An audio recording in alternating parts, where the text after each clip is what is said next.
This is a tier list video. I bet you've never seen them before. Yeah.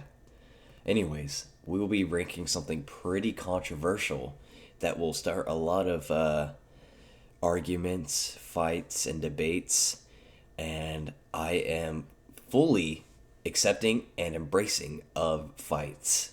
So, feel free to just send as much hate as possible or start, I don't know, cordial fight. If you here's the thing, if you do it respectfully and you actually bring up points, then I'm definitely going to engage in that. If you just start talking shit, I'm probably just going to talk some shit back and then move on because it's funny at first, but it's when you bring up the stats that really counts. But this tier list will be based off of some biases. The things I'm going to be including are one game mode, and that's Siege. It's going to be purely around Masochist Siege and Hell. Those are two things. Solo as well, so Masochist Siege in squads, Solo, and Hell. I will not be including any game modes like Mastermind, Epilogue, or Attrition. Granted, Epilogue would almost be fair since that's probably like the second most played game mode, which would actually give Scout some leverage, but I'm not going to do that. So this is a Siege game mode tier list. I will be going over passives and equipment, and then I'll explain usage of said kit and their most optimal ways. I will go into some pretty decently heavy details, but yeah, I will spare the weight no more. Starting off with our good friend Assault. Assault is definitely going to be that all-rounder class. Just really good at dealing with a lot of things. Granted, doesn't fulfill every role, but the Assault is definitely your damage dealer and tank, which it does a very good job at. The two passives we have listed are an increase in fire rate by 20% and 50 additional health. The extra fire rate is pretty handy as it allows you to deal much more DPS with your weapons. Solid. And the health bonus is especially good as enemies that would typically one-shot you as other classes, you can now tank this as Assault. Or just in general, it's more of a buffer field in general. A lot of people underestimate this 50 health passive. It's actually saved me a lot. Next up, you got the Combat Rifle, a piece of garbage that can turn into pure gold when you upgrade it, and the Grenade Launcher, a piece of gold that turns into pure garbage when you upgrade it. And then the Shovel, a good melee weapon that can also be turned into a great defensive tool. Starting off with Assault, you have two pretty specific playstyles that you're open to, which is gunplay and melee play. And the kit feeds into both pretty well. You're given some pretty good options. So you can upgrade your rifle to help you in this, and you can upgrade your shovel to help you in either sides. If you're going for gunplay, you're obviously going to upgrade your rifle into bolter, so that way you can maintain no bullet drop, and you can also abuse the piercing and have detonators.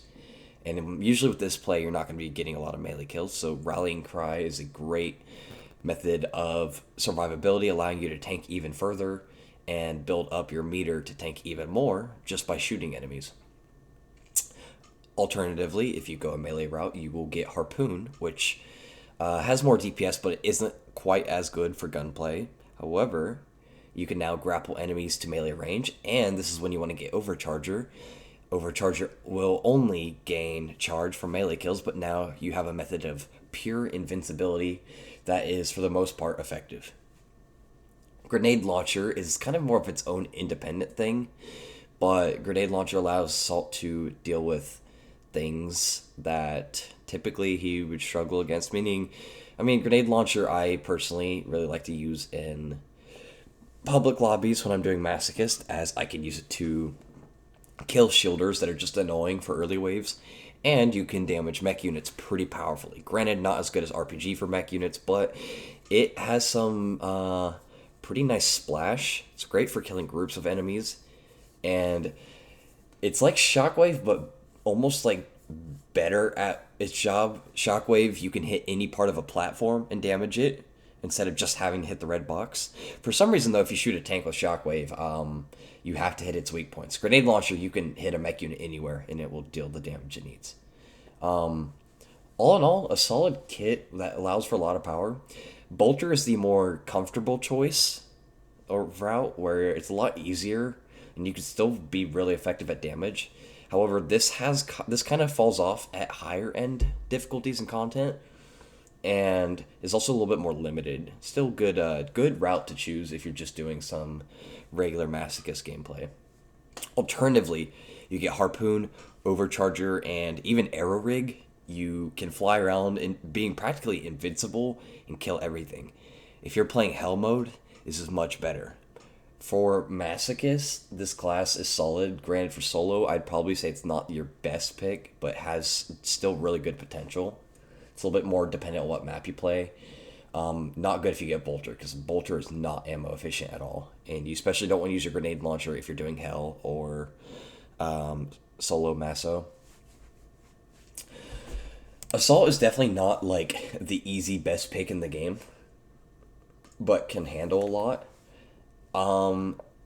If we're basing this off of C being average,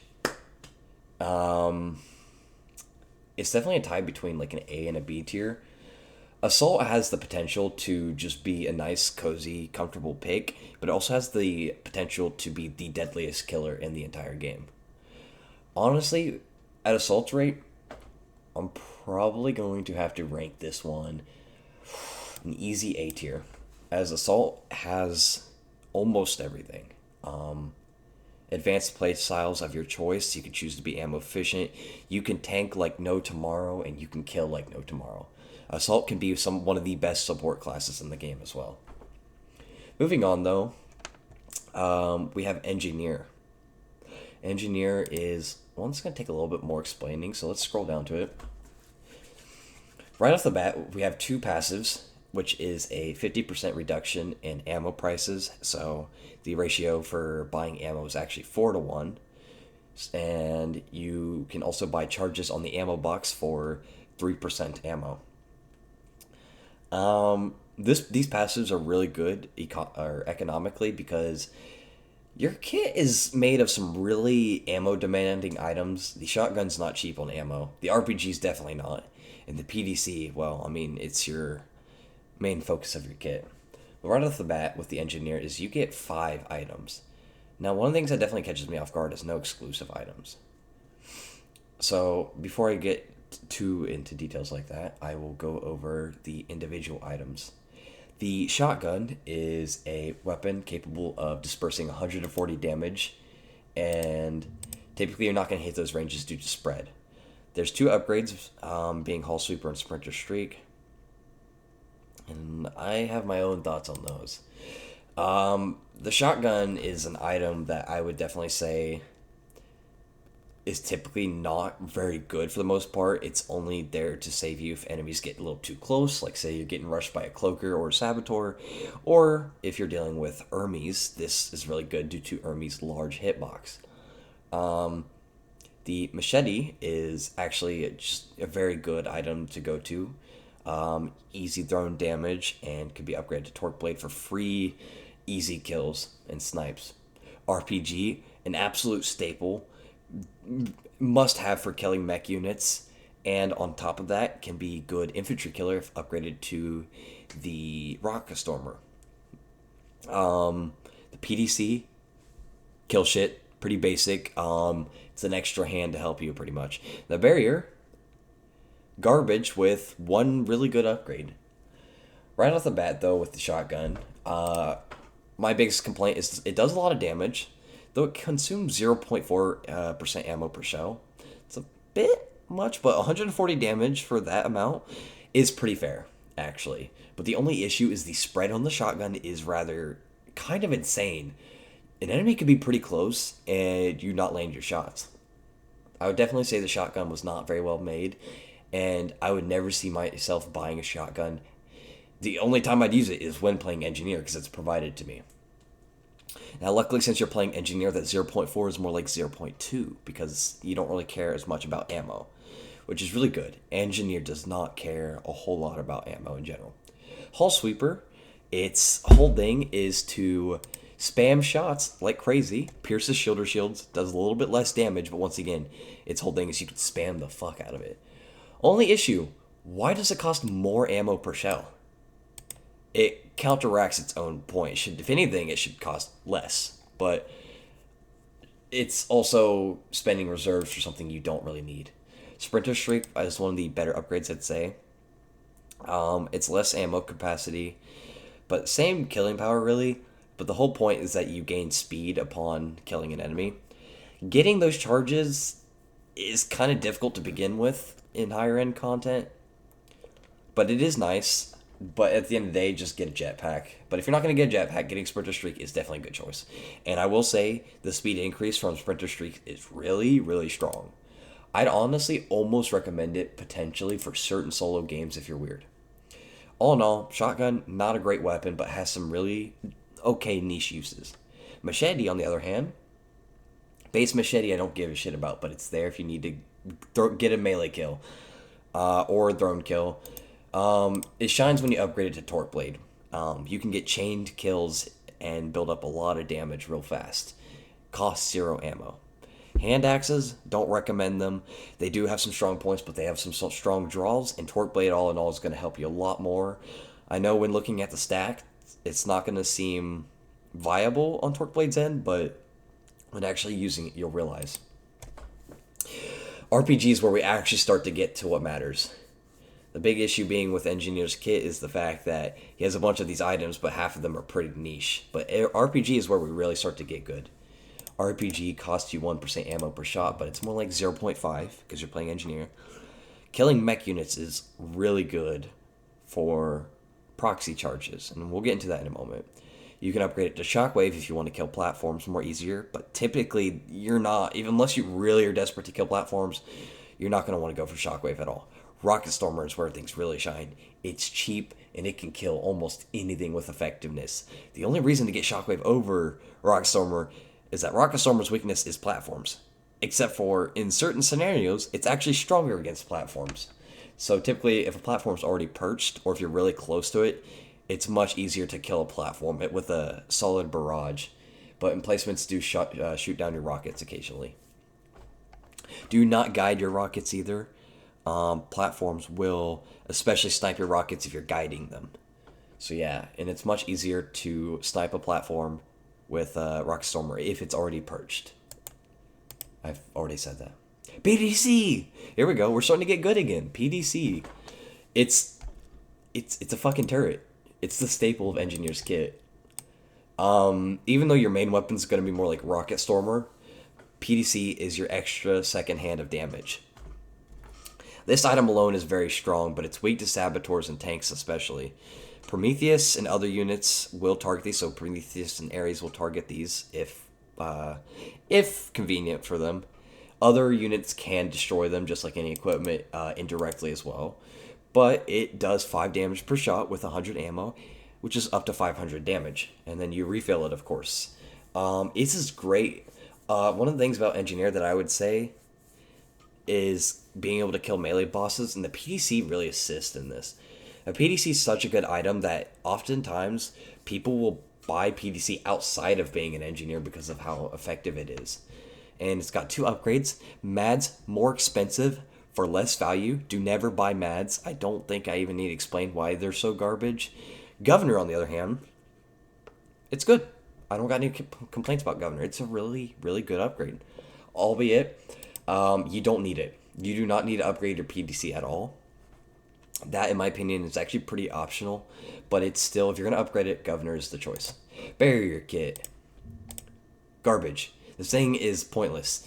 It's there at best as like a lucky buffer. But sure, bullets aren't going to get to you for the most part, except for there's going to be grenades, explosives, and shit still flying at you. You're still going to get somehow nicked. A tranquilizer is going to completely negate this fact. Things are going to destroy your barrier, and it doesn't stop the bullets from coming in. This item's not going to protect you. Oh, by the way, it stops your bullets from going out too. If you are using Rocket Stormer, though, you can also shoot through it. But you can also shoot around surfaces using the guiding feature. If you're an engineer, just camp in a spot where you're not going to get shot at to begin with. Just take cover behind an actual wall. Because the advantage is the fact that it's blocking bullets, but there's still going to be so much shit hitting you regardless. Stonehenge, that item is a meme. That item is a joke. 16 reserves. Or you could spend half the reserves for a really effective item such as Hallucinator. This is where Barrier really shines. It's an expensive thing, but this can be used to protect you in so many scenarios. This item, to explain what it does, so we've actually tested with it recently, and what it essentially does is it's like a player whistling, taunting. Now, I know a lot of you motherfuckers don't know how to fucking whistle, which is a shame. It's one of the strongest mechanics in this game. Remember, holding G allows you to taunt. This baits almost everything to this target. This is basically seen as a whistling player.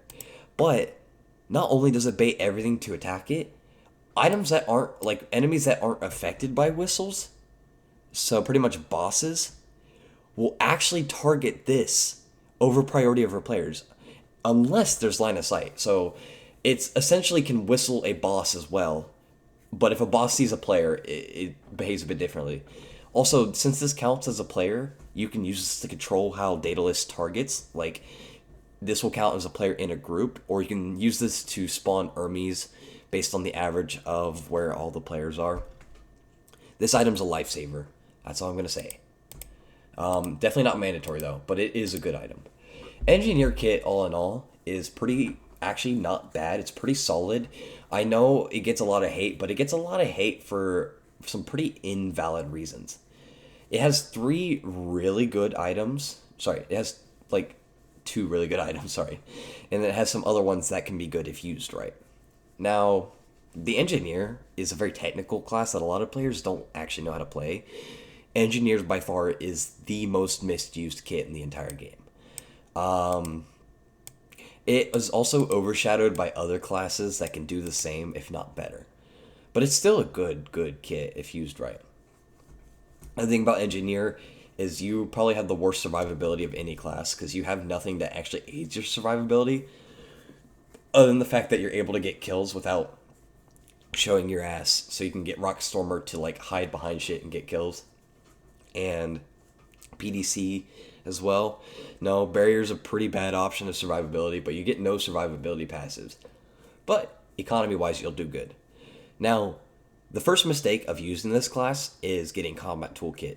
Combat Toolkit has benefits like healing your PDC, and it returns 50% ammo. And the other shit, I don't think anybody actually gives a shit about, like the temporary buff. No. Now, let me explain why you shouldn't get Combat Toolkit, or CDK for sure. Combat Toolkit healing is unnecessary if you get Proxy. Why? With Proxy, this allows you to put your turret anywhere. You don't even have to be by your turret. So you can put your Proxy pretty much anywhere, so you can put your turret pretty much anywhere you want. And ideally, you're going to find it in a place that's hidden from tanks and out of reach from saboteurs. Now, the healing factor from CDK doesn't matter because it's only going to protect you from saboteurs. Tanks that target your PDC are going to blow it up almost instantly. So that's a dead stick. Saboteurs are the only factors that count. But if you're camping your PDC, saboteurs come to you, which means they're going to attack your PDC. If they come to you and your PDC is not near you, your PDC is most likely not going to get sapped unless you put it near a spawn or within line of sight of a saboteur. But a lot of times it's good to just put it out of reach in general. Another thing with Proxy, you can manage your equipment from anywhere. You can pack your items up, refill, and unsap your equipment. Another thing too, the 50% ammo return is good for any class except for Engineer, because you're spending 3% ammo per charge to refill your PDC, which is now reduced to 1.5% ammo. Sounds good, right? Let's do the math on something. Proxy gives you a charge every 1,000 damage you do, meaning you don't even have to click that refill thing. And Rocket Stormer does 94 damage at base and 0.2% ammo per. But if you hit an armored unit like a tank, an APU, or a platform, you're already dealing 1,000 damage. Over 1,000, or no, I think it is just 1,000. No, it's a little over 1,000. This means every time you hit an armored unit, for only 0.2% ammo, you already gain a charge. And even when you're only killing regular units, you still often end up saving a lot of ammo. And even if you are spending the ammo, you're dealing damage in the process. Proxy is a no-brainer for engineer. I don't know how to explain it. If anything, the only thing you need to worry about protecting is just yourself, which makes things a lot easier. You have that shotgun that's pretty good, so. Either way, I could yap all day about how you use engineer, but getting more to the details, engineer is pretty good at DPSing any target. It kills a lot. Engineer can be kind of a support class. Engineer excels really well against mech units and specifically two bosses, that being Sparta and Daedalus, because that shotgun at close range absolutely shreds. And what shreds even more is point blank rocket storming Daedalus. Like, if anything, just use the rocket stormer to kill a boss unit. It's more damage for less ammo, so. But either way, the engineer shreds. You have a PDC to also assist you to make the fight go by quicker. Killing regular units is pretty well, but the only issue with engineer is it's hard to place a PDC and allow it to get constantly effective kills without it getting blown up by a tank or a saboteur. Engineer requires a lot of effort in placement, and in general, engineer is also extremely squishy with no real survivability. The killing potential of an engineer is definitely lower than an assault, and the survivability by far is much lower. The assault as well, if rocket stormer is equipped, is very powerful, but that is also pretty expensive. Engineer is pretty decently strong, but it definitely feels like one of the most balanced classes in the game, as it has a lot of weaknesses along with a lot of strengths. I'm probably gonna... This is a tough one for me. Probably put engineer at C tier, because it's not a bad class. It's strong and it has its strengths, but it also has pretty bad weaknesses. Though this class is also extremely underestimated and is seen as poor, like complete garbage, engineer's not. It is a very, very good class. And the only reason I put it assault at A tier is because assault, if used right, is extremely powerful, but assault takes an absurd amount of skill to use right. Let me tell you, there's not a lot of people who can use assault right. Engineer's a bit easier, but you do have to manage a lot of equipment items. But moving on, we got Medic. Medic's a hard one to rank due to the fact that Medic is based around a niche. So Medic's definitely gonna have to get some biased assistance. But starting off, a Medic can heal to full health and has double the healing rate. So this is a survivability passive, just like Assault has. This won't help you tank or anything, but this will help you recover much easier. So this is, all in all, a decent passive. It's not amazing, but it is really, really fucking nice. Medic only gets 3 items, and these 3 items, I gotta say, are very worth it. You get a medical bow, which is the staple of your kit, obviously. You can heal and revive people at any range. And the only exception is mutilated and mangled players. But the upgrades for this bow are also amazing. A shovel, we've already went over why that's good. It boosts survivability and allows for melee kills and healing. First aid kit, instant heals, and really good upgrades as well. Medic does have some passives that are also unlisted. So if you're using Resuscitator, the Medic really shines because the Resuscitator, every revive you get with it fills up a charge, and if you get 3 of them, it's like a totem of undying. Only does not work if you do get if you get mangled. Actually, it does work if you get mutilated. That is kind of a funny thing, but it gives you a second life essentially if you die. But medical bows can actually revives from them actually count towards the charges, which is pretty awesome. Medic, all in all, healing a lot, can refill things like lifelines really quickly just by healing players, and I think Pacemaker also has the same effect. But if you stand in a lifeline, you have 1.2 times the healing speed, and I think it stacks per medic, so medics also boost lifelines. But yeah, starting off with the medical bow, I've already explained what it does, but its upgrades are also equally as interesting. So if you really do like supporting your people and you want it to be easier, you can get Vita Bow. This item is a must if you're doing Hell. Well, if you're playing Medic in Hell, because Recurve cannot revive mangled players, just like the normal bow. And all deaths in Hell are mangled, which is really unfortunate. But that's why Vita Bow is amazing, is Vita Bow gets the special ability to revive mangled players. It also provides a buff that's, I think it's 2 seconds for you and 10 for the person who gets hit. It's a 60% speed boost and a 40% resistance boost. Yeah, okay, it's 9 seconds, I guess. I thought it was 10 seconds, my bad. And it stacks if you have other players with Vita Bow. The speed accelerates flat, so 60 plus 60. The damage resistance scales multiplicatively, so the next one will be that you eventually face diminishing return, but you can hit absurd numbers with these. Does not matter. The main thing is it can revive mangled players. Oh, and there are AoE heals too. Vita Bow is a strong upgrade, but maybe you want more defensive capabilities. Recurve you could spam like crazy.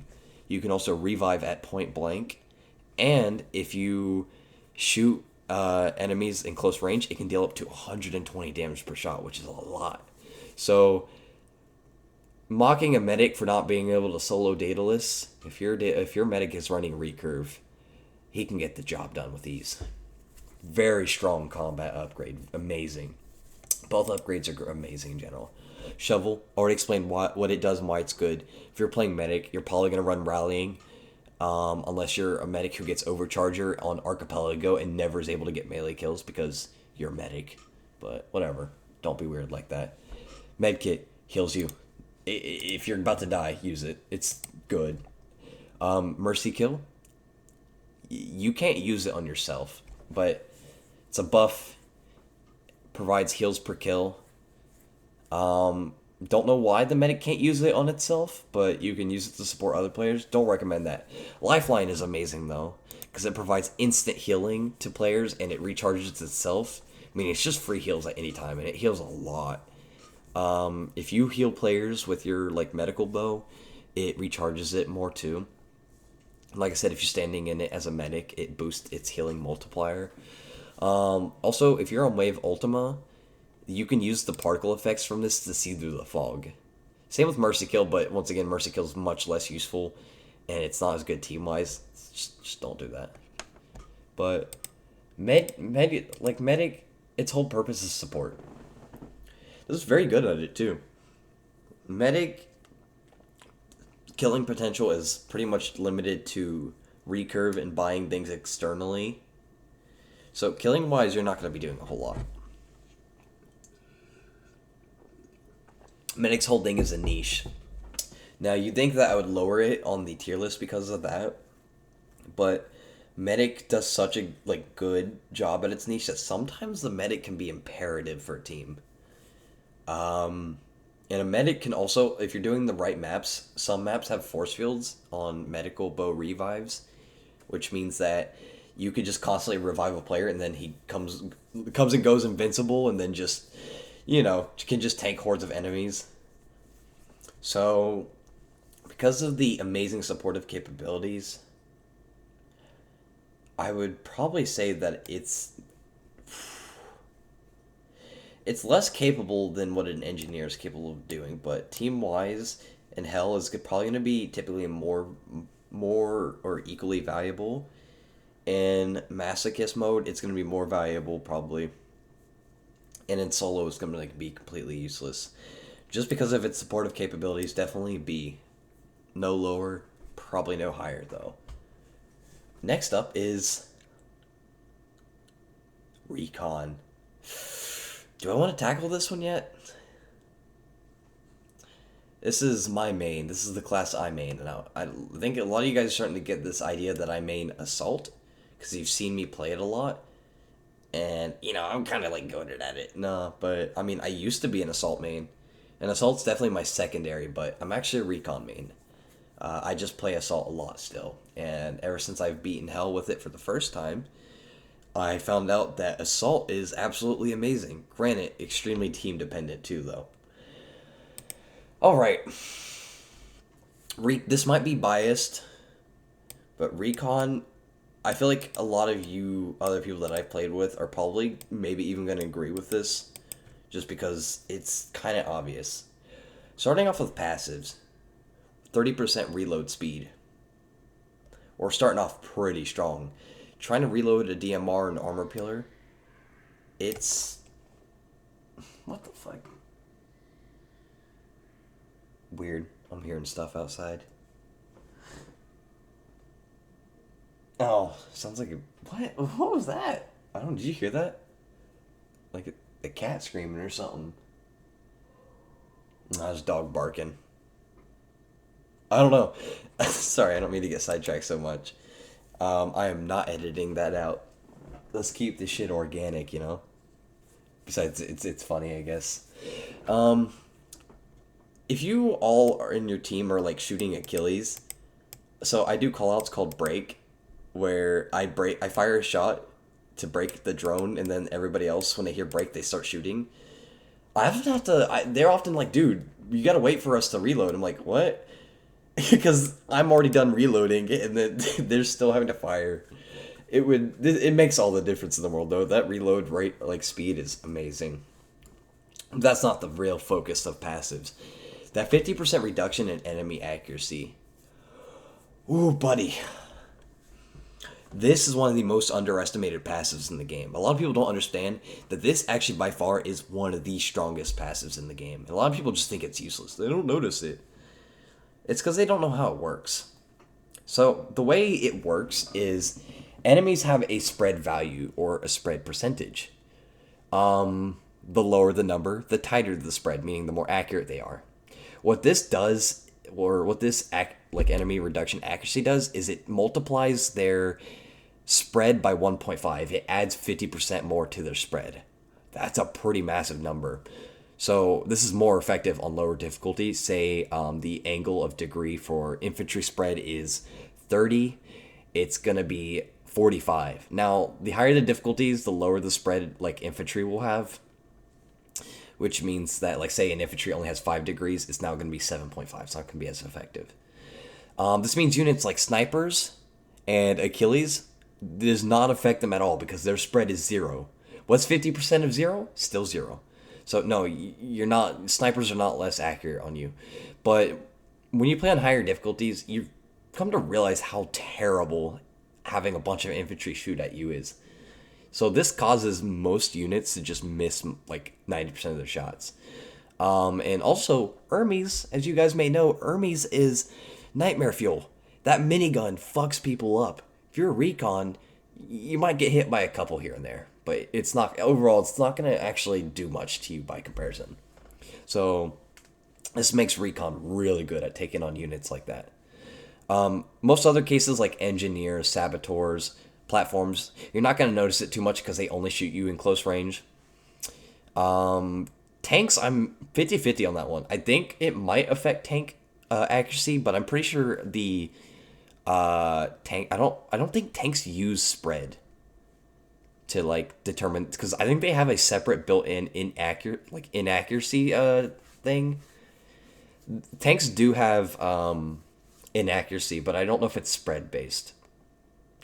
But regardless, most units are going to miss like a lot of their shots on you. So you're going to be able to save a lot more HP.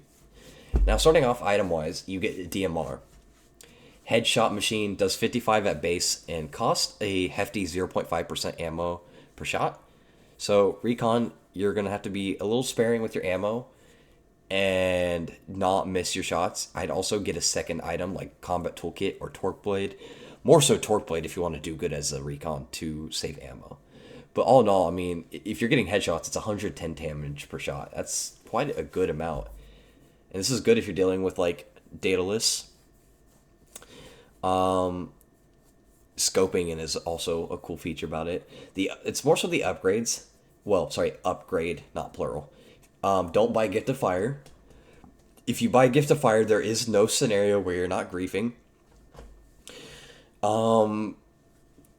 I can explain why you wouldn't buy Gift of Fire, but first I'm going to go over Armor Pillar more so. Armor Pillar is Great for killing mechs and units all around, and has high velocity. Amazing. This is definitely going to be like your main weapon for taking out like major units. And really, Recon's purpose is to take out elite or major class units, not so much of fodders. Moving on though, SMG, pretty eh. The upgrades, you don't fucking upgrade it. SMG is there for like finishing off enemies or tap firing enemies from far away to save ammo. So yes, I do make use of it, and it does have a little bit of use, but all in all, the accuracy of it is pretty bad. I mean, it's not even good in emergency situations sometimes. It's a niche item. Machete, torque blade, save ammo, get a bunch of kills. Especially good if you scope in with DMR. The teleporters. I don't need to explain much about that. Teleport from point A to point B. It's the reason you can beat Hell mode, by the way. Without this, you can thank Recon for that, by the way. Moving back more, I want to go into some more details though. Armor Peeler is, since being the upgrade of choice, reduces velocity and removes bullet drop. It's not hit scan like people think it is. It actually, you do have to calculate enemy movement a little bit. But it is still pretty fast. I mean, if you're on like most maps, it's gonna feel hit scan. But if you're on larger maps like Archipelago, Hydro, City, you're gonna be a little bit more smart on how you use it. Does up to 200 damage when fully charged, and can do up to 1,000 damage on mech units. Absolutely demolishes mech units. Kills platforms with ease. Tanks, 2 shots, gone. APUs, 1 shot, gone. Yeah, this thing is a killing machine. Don't get too. I know when you use it, you just want to go nuts with it. You have God's power in your hand to kill anything, and it's especially imperative for taking out Achilles if you're not doing it the good old classic hack the teleporter route. 1 shot can take out all of Hermes' pods, and then you can finish him off with 200 damage per shot. Extremely powerful. The alternative option is Gift of Fire, where you can have all these cool looking flashy stats where you can blow yourself up every time you land a headshot, or if you step in your fire, you accidentally burn to death. Yeah, by the way, that headshot explosion does hurt you too. And even though it's cheaper in ammo, you have garbage bullet drop that literally limits how far you can reach. And to maintain a fire, you have to spend a bunch of ammo into that same puddle. Oh, it's good in epilogue? Oh, right. So you can kill all the fodder units so we can't get overcharged. But it's like, oh, you don't need overcharge because all the enemies are going to die anyways. Right. What are those 2 enemies called again? Oh yeah, gunners and medics. You get a combination of gunners and medics. Now they're instantly Vita charged, and you know what could have fixed this? Overcharger. Oh yeah. Ooh, your overcharge is empty because I stole all of your infantry kills. Yeah, don't use this in epilogue. Don't use this in any scenario other than for purely own enjoyment. Don't try to justify this being a good alternative. Another thing too. Oh, it spawn kills. Yeah. 2 shots spent just to you have to aim this thing too. You have to like land a puddle and then like get a headshot and then like yeah. Oh, what does it take to use an armor pillar and spawn kill? Oh, you just left click. Yeah, I don't know why people bring up spawn killing. Armor pillar spawn kills just as good, if not better. Whoa, gunners, they take 2 shots to kill. The only unit that will spawn in other than bosses that takes 2 shots to kill. Right, so I'll fire 1 shot, kill everything except for that 1 or 2 gunners, and then I'll fire another one, and now they're dead. You have to fire 2 shots no matter what, and it's not going to do shit to bosses too. So yeah, stop trying to justify get to fire. It is bad. SMG, I've already explained everything you need to know about it. Now where Torque Blade comes in handy is saving ammo or saving sanity. You can't just spray your DMR all the time. If you're doing solo or hell mode, ammo is precious like no tomorrow. So what you can do is get your DMR, scope in, and then hold and throw that Torque Blade. And the more you charge it up, the more targets it chains. No, building up the meter does not increase its damage, but it basically increases how many targets it can chain. And it's like 101 damage per target, I think. It's a lot. You're going to one-shot most things. And then I usually just use SMG to tap fire the like last unit. Or sorry, like if it's shielder, then I SMG tap fires to the shielder to finish it off. So your teleporter is going to be literally your main source of survivability and evasion. But yeah, this class, probably the second most misused class. This is going to be our first S tier. Fight me on this one. You can fight me. This class is one of the best in almost all departments and is only overshadowed by one other class.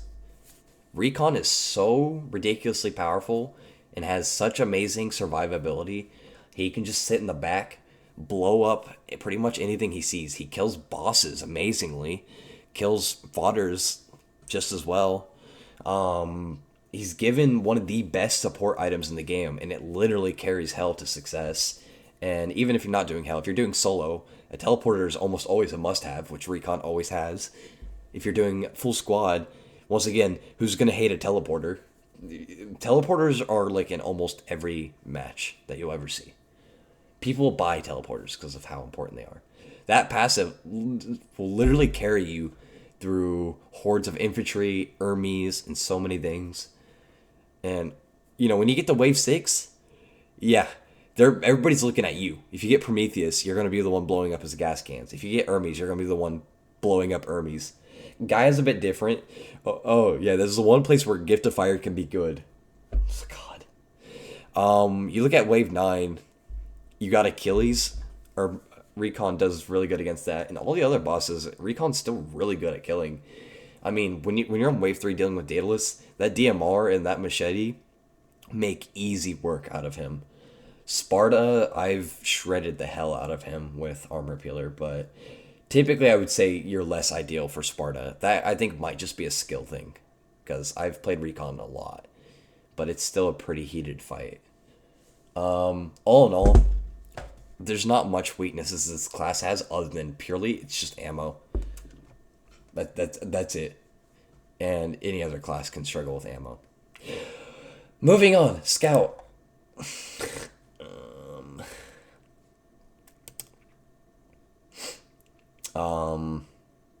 Fuck you.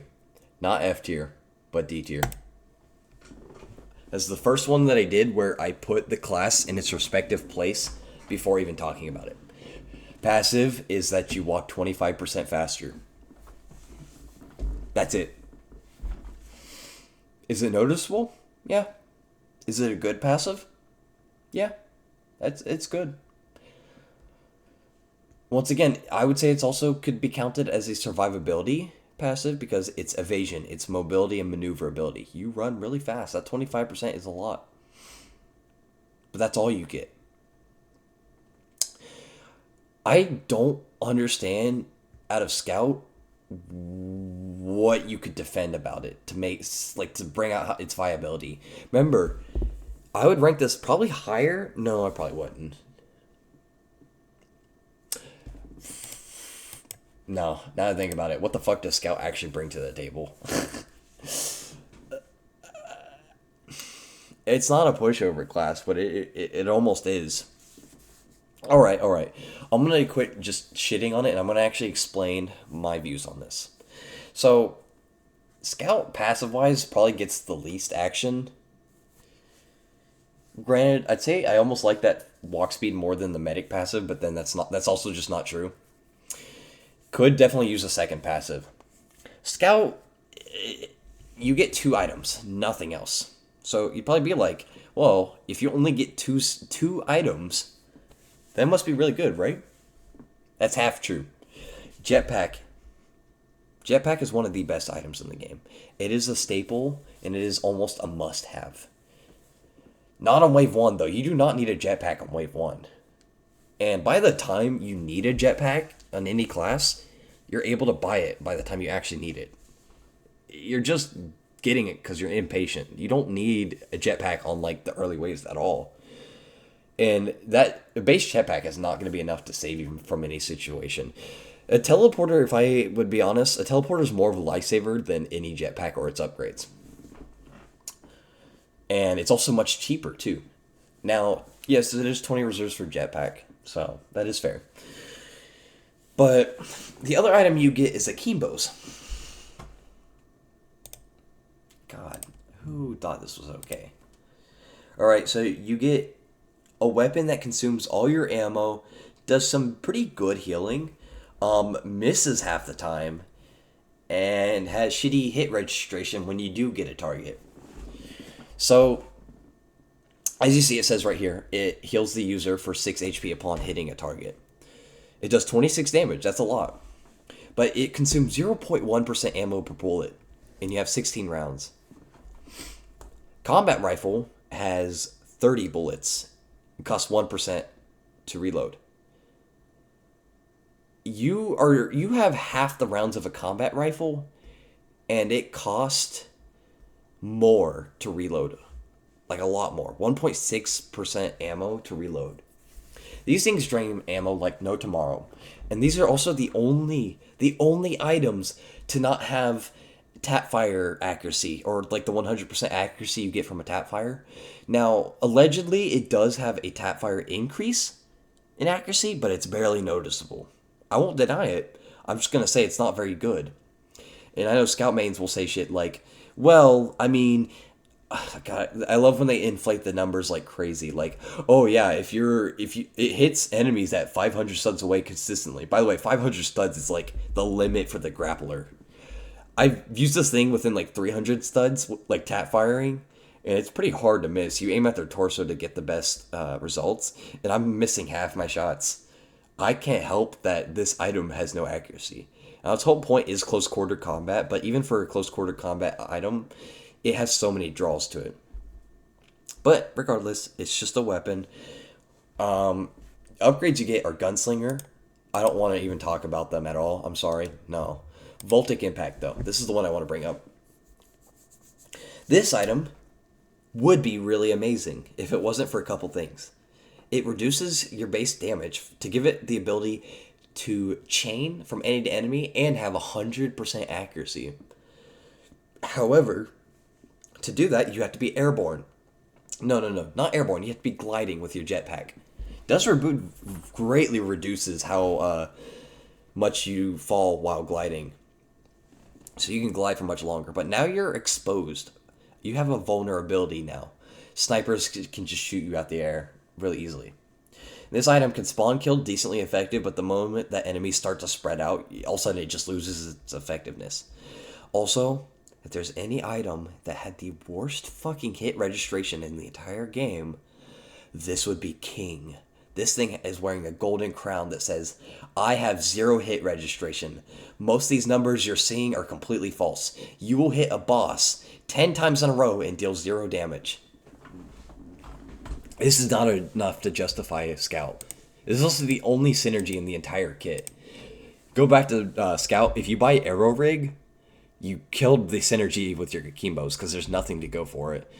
And your passive has no synergy now because Arrow doesn't even scale off of movement speed. Jetpack does.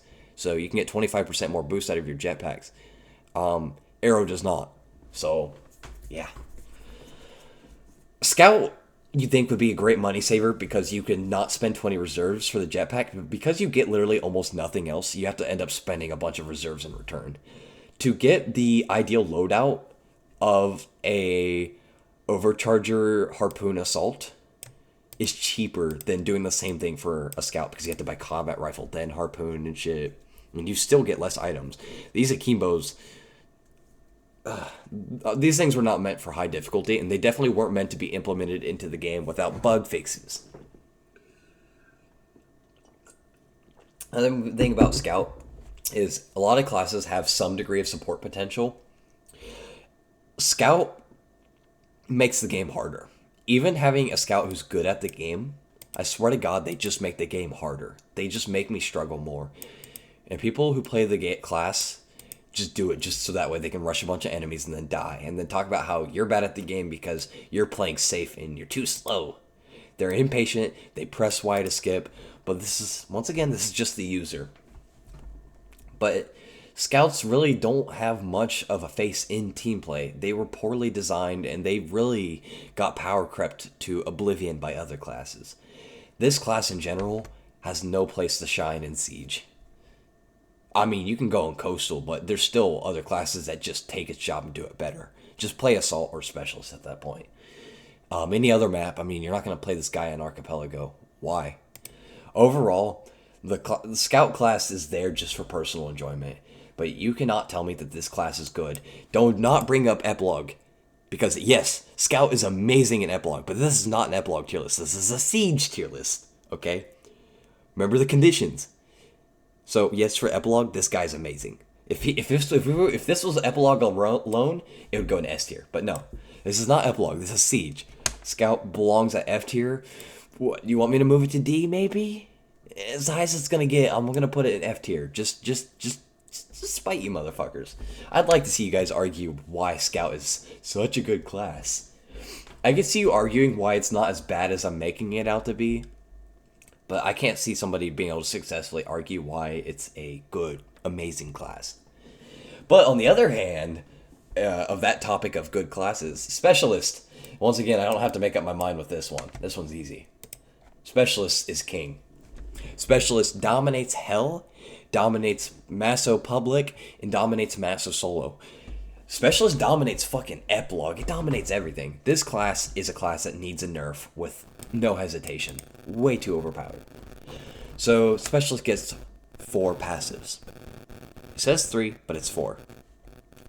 You get a nerfed version of the Medic's passive. It's basically 50% as strong as the Medic's passive. So you get 50% faster regen and 50% max passive healing. You also get a halved version of the Assault's passive, 10% fire rate. No, you don't get extra health. The 4th passive being every 5 seconds you get 10 scrap. So I know it looks like you're only seeing 3 items, but you also got to note one thing. The tablet is like 8 items in one. Not 8, but it's a bunch of items in one. Also, all these items you're seeing are exclusive to Specialist. The Specialist gets its own exclusive arsenal. The other classes do get some exclusive items except for Engineer. Assault Grenade Launcher is good. Medical Bow, I will say, is actually amazing. SMG is eh. Akimbo's is eh. You get 3 amazing exclusive items. So, not only on top of those strong passives, you get a strong weapon known as the Burst Rifle. One of the best rifles in the game. It feels like you're using an upgraded rifle, but it's not even upgraded yet.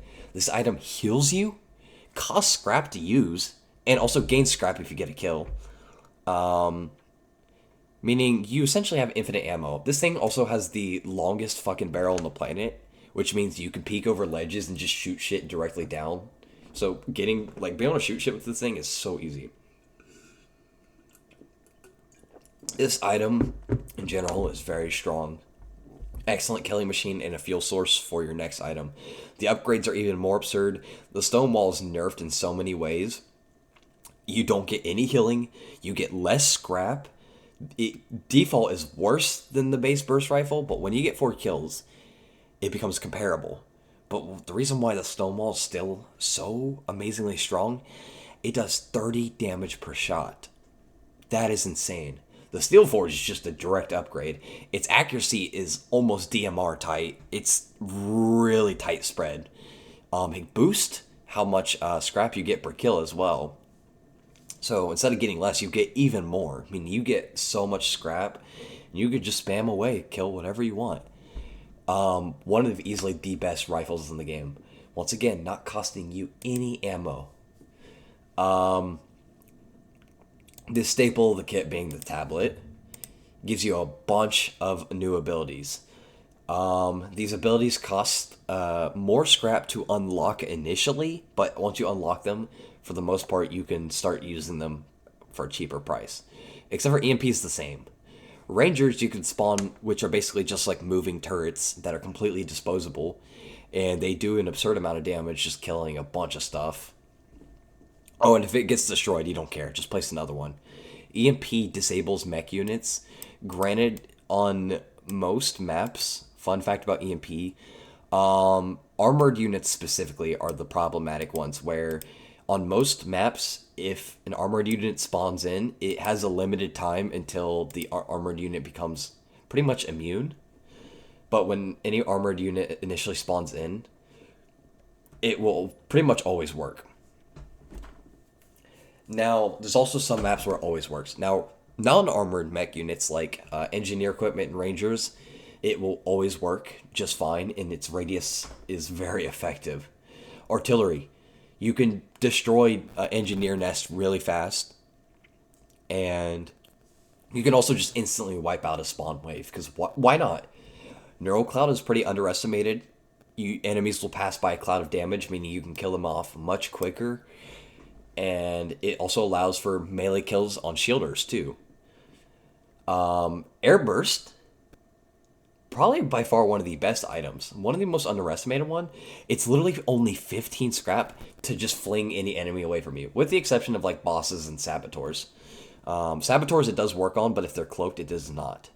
But you can just fling things away for only 15 scrap. I mean, you could just, even if you have hordes rushing you, if you have Neural and Airburst, you could sit there just slowly picking them off. And knockout grenades, an Epilogue Classic, is like artillery, but it's cheaper, and instead of killing them, it stuns them instantly.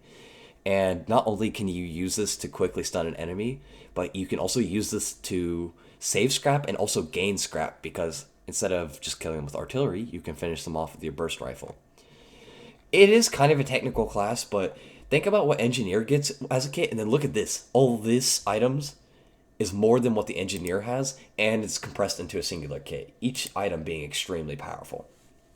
Last but not least, the motion hider is an emergency device that you can activate manually, or if your health gets low enough, it will activate automatically.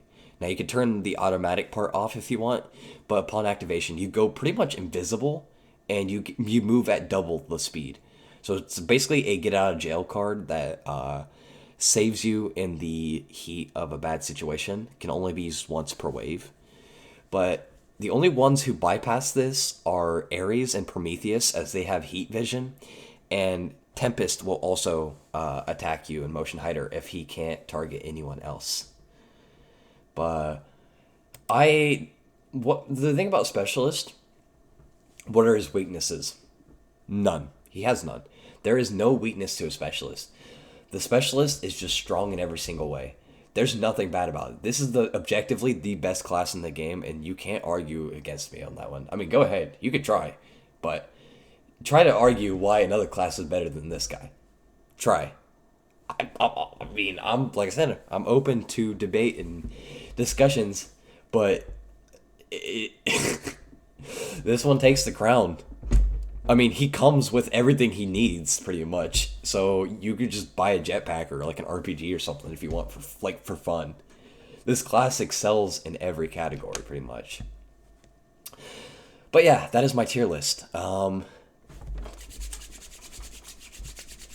Fight me, I guess.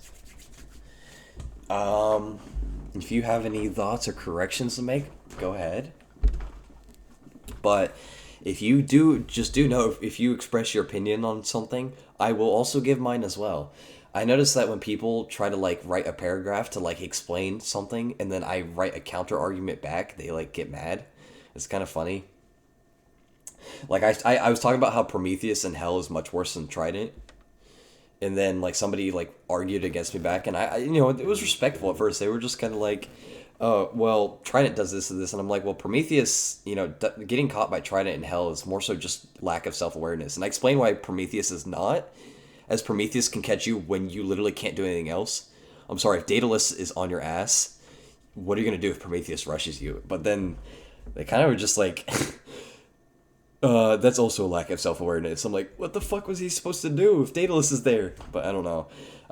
They got really mad, and then I proceeded to explain some things, and they're like, you clearly have never played Hell mode. And I was like, ooh, yeah, I don't know if that one's going to land too well.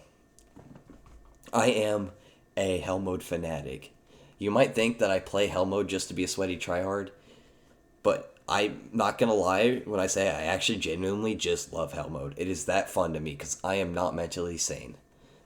I do like the team play aspect of it too. Masochist mode is definitely an easy second for me though. It's definitely better if I want some more casual play, and solo as well. I like for a challenge. I might commit to that solo Hydro run, but I'm also potentially thinking about trying to beat Hell mode solo. I don't know. We'll see how it goes. My current record for solo Hell is reaching wave 8. Could have easily beaten it and got to wave 9, but I fumbled it pretty badly. And I mean really badly. I'll have a video on that one. I had some pretty funny moments in that one. Solo Hydro I never intended to take anywhere. But I had some other people that did their own solo shitty maps. It was urban and swamp, and I guess apparently I was grouped into like the three horsemen of, well, I guess it's not three horsemen, it's supposed to be four, but in this case the three horsemen of soloing shitty maps on masochist mode, and mine was Hydro. Swamp was beaten and urban was beaten. I never did my Hydro run, so I probably should get that out of the way real quick. But yeah. Some of these were hard to rank due to their niches. Like the medic, I didn't know where to put, because I'm not gonna lie, if we were basing it off of versatility, a medic would be D tier. But the medic's role in this game is so powerful that it's definitely no lower than a B tier. I'd almost rank it in A tier. Scout, I debated for D tier because Scout is a capable class, but I'm not going to say that because the Scout is also, you just kind of have to go out your way to make it work too much. Also, Akimbos are a pathetic excuse of a weapon. You can fight me on that one. And a lot of people's argument is that Akimbos would be pretty good if they didn't drain so much ammo. And I'm like, yeah, well, guess what? They do drain that much ammo. So yes, that does count against Akimbos being bad. Same with bugs. I know it being buggy is not intended. Same with Voltic. But that affects gameplay very much. So we're obviously going to count bugs for that factor. Obviously, I'm not going to say, like, Specialist needs to get boosted because you can even put Rangers inside the wall. Like, okay, well, that's just bug abusing. Not, like, it's one thing to have intentional or unintentional bugs, but... Okay. Anyways. Fuck you. Bye.